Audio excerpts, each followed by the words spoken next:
Why didn't you tell me that you Airbnb'd your house? The Netflix series stars Margaret Qualley as a young woman on the edge. We also see the young single mother trying to grapple with a maze of bureaucratic procedures to get the financial assistance she desperately needs. So, where do she and her daughter end up? Does Alex finally have a home she can take Maddie to? Let's take a look at the ending of Maid. Spoilers ahead. Where do Alex and Maddie end up?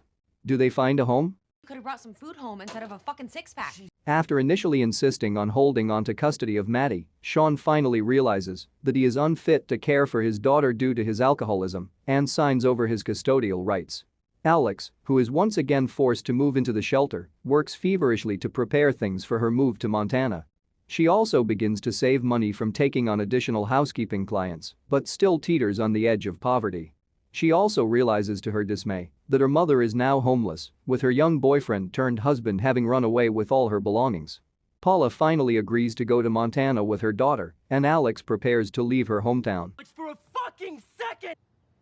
She bids goodbye to Regina and goes to pick her mother up, but learns that Paula has taken on a new lover and doesn't want to move.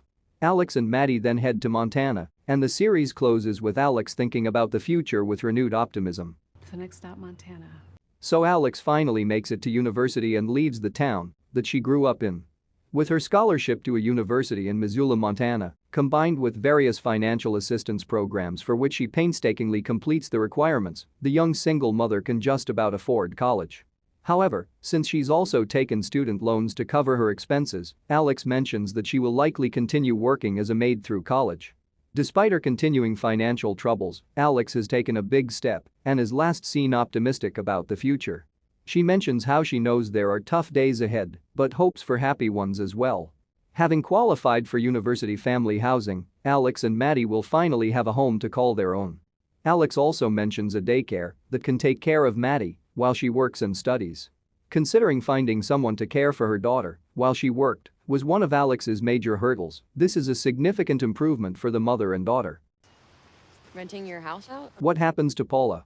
Paula, who seemingly has bipolar disorder, decides not to go with Alex to Montana at the last minute. The free-spirited artist is last seen with a new lover named Mika, who owns the handicraft stall where Paula works. As seen with her previous relationship with Basil, Paula seems completely enamored with a man who barely seems to care about her and prefers to stay with him rather than accompany her daughter. I want to take the next ferry. Can you drive me? However, Paula's actions are not entirely driven by selfishness, as she has also expressed how she doesn't want to tag along with her daughter. She recognizes the new start her daughter is getting by going to college and, though she doesn't say it, likely doesn't want to be an added burden on Alex. However, Paula is also driven by a need to be free, which makes her live precariously. She is now essentially homeless, having lost her house, the only asset she had from her own mother. In an uncertain relationship with Mika, and without Alex to check in on her, Paula could end up having to live in her car again. What happens to Sean? Alex offers that Sean can visit his daughter in Montana whenever he wants, which seems to give him hope. In the end, we see Sean deciding to clean up his act and then promise to visit Maddie as often as he can. He no longer tries to convince Alex to come back home with him and finally seems to have stopped trying to control her.